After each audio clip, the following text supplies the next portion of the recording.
This is the best thing they could have added. And hey, what's up, dear friends? You're on the Melon channel, and in this video, we're going to talk about the latest update in Melon Playground. Right now, don't forget to subscribe and leave a like, and also write your awesome comment.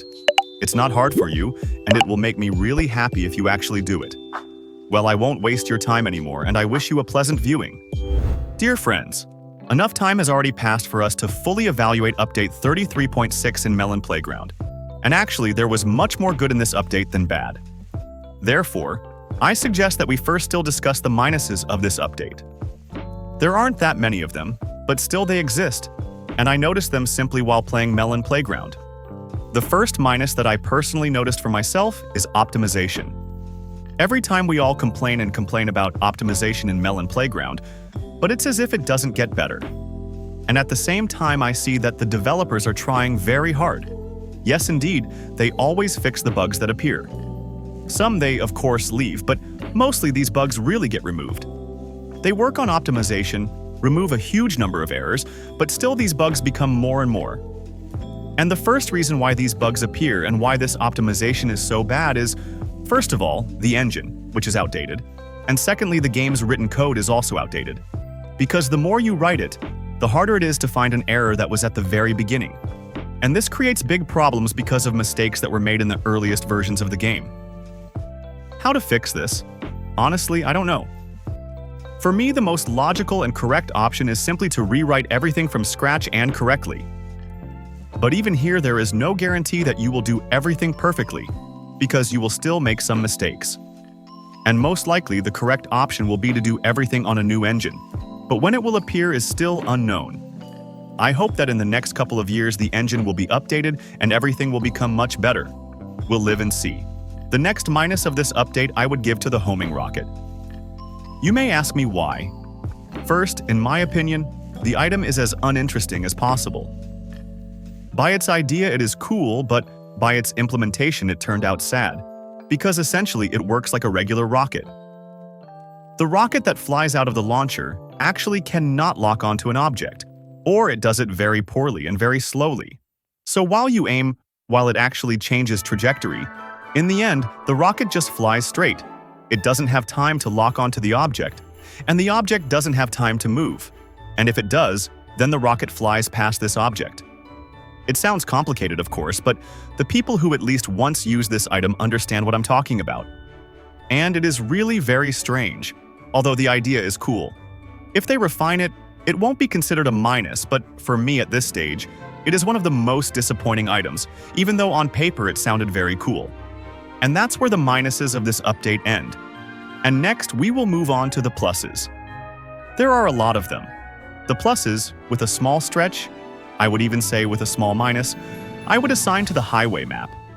Yes, it is generally interesting, but it is missing something. As if hitboxes, I don't know. The cars fly out at huge speed, they don't have physical contact, or have it in some strange cases. They seem to knock objects over but at the same time pass through them. In general, I don't know, the map is too average, monotonous, but at the same time very cool.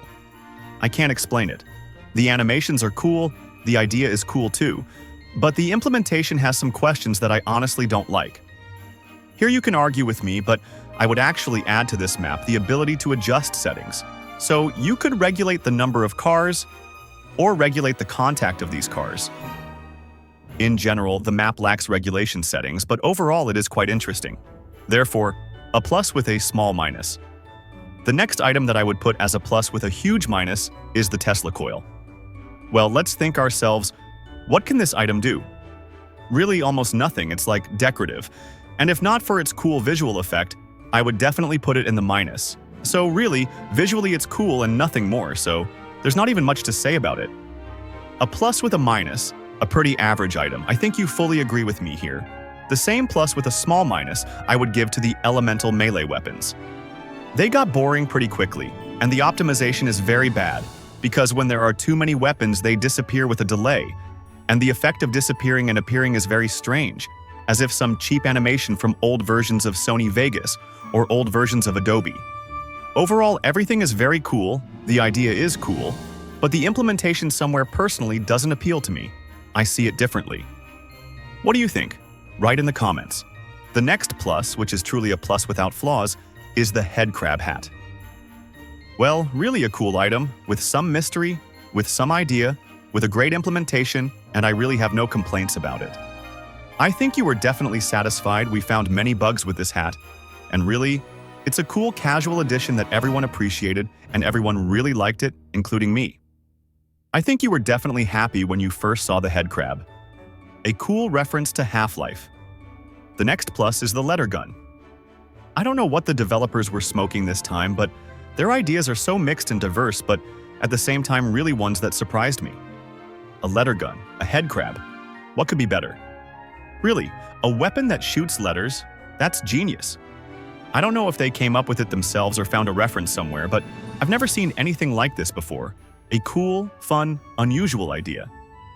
The next huge plus without any flaw is the infinite map in the map editor. This is simply a must-have. I think it's a direct reference to the infinite ocean. By the way, we already got the beta. I already played the infinite ocean, of course only in beta testing for now. And I will tell you only one thing. You will simply be shocked by the infinite ocean. That's a little insider for you. Just wait. Most likely the infinite ocean will come out this month, and you will really be shocked. The next plus is the new grenades. The developers very cleverly used the possibility of adding new grenades with mechanics they added earlier. So basically they didn't invent anything new, just grenades. But they implemented old mechanics they added before and created something new.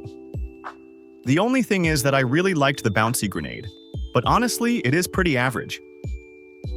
Personally, I had huge hopes for it, because it's the grenade that was once in the voting. I think the old players will remember. But unfortunately, the bouncy grenade didn't succeed. But overall, it's not the worst grenade that could be in the game. Overall, I liked everything quite a lot, and the update turned out pretty cool.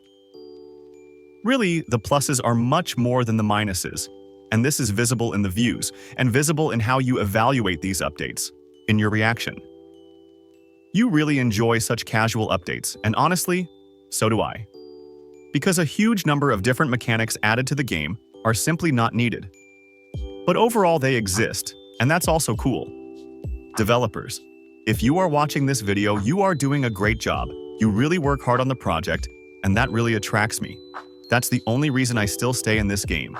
Well, and with that, my video comes to an end. Thank you all for watching. Good luck to everyone. Bye everyone.